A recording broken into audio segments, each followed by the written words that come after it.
वळूयात पुढल्या बातमीकडे। अयोध्येत आणलेल्या 108 फुटी अगरबत्तीचं आज प्रज्वलन करण्यात येणार आहे।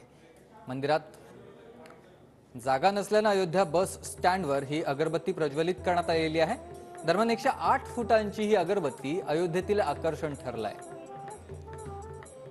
प्रदीप कापसे माझे सहकारी आपल्यासोबत जोडले गेलेत। प्रदीप, अत्यंत सगळ्यात मोठी आतापर्यंतची 108 फुटी अगरबत्ती तिचं प्रज्वलन करण्यात आलंय। सुमित, अगदी बरोबर आहे। खरं तर मोठ्या भावनेनं ही अगरबत्ती जी आहे ती गुजरातमधल्या वडोदरा इथल्या बडगर समाजाच्या कारागिरांनी बनवलेली होती। आपण पाहतोय की ही अगरबत्ती आज प्रज्वलित केलेली आहे। राम मंदिरामध्ये एवढ्या 108 फुटाच्या अगरबत्तीसाठी जागा उपलब्ध नव्हती, त्यामुळे मोकळ्या जागेमध्ये ही अगरबत्ती जी आहे ती ठेवण्यात आलेली आहे। आपण पाहतोय की याच्यामध्ये तीळ, जवस, त्याचबरोबर सगळे आयुर्वेदिक जडीबुटी जे आहे त्या उदबत्तीमध्ये वापरण्यात आलेले होते आणि ही अगरबत्ती आता पेटवण्यात आलेली आहे।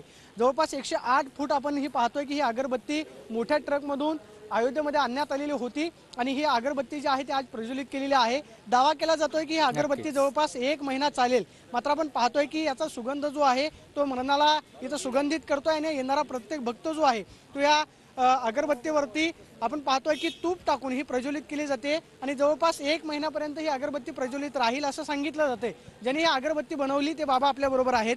बाबा, क्या कहना चाहेंगे, ये अगरबत्ती कब तक चलेगी? ये अगरबत्ती ज्योति की तरह 24 घंटे रात दिन 21 दिन तक जलेंगी। और देखिए, तर 24 तास ही अगरबत्ती चालेल आणि महिनाभर पुढचा हा असाच सुगंध पसरेल्या अगरबत्तीचा। धन्यवाद तुम्ही दिलेल्या सविस्तर माहितीसाठी।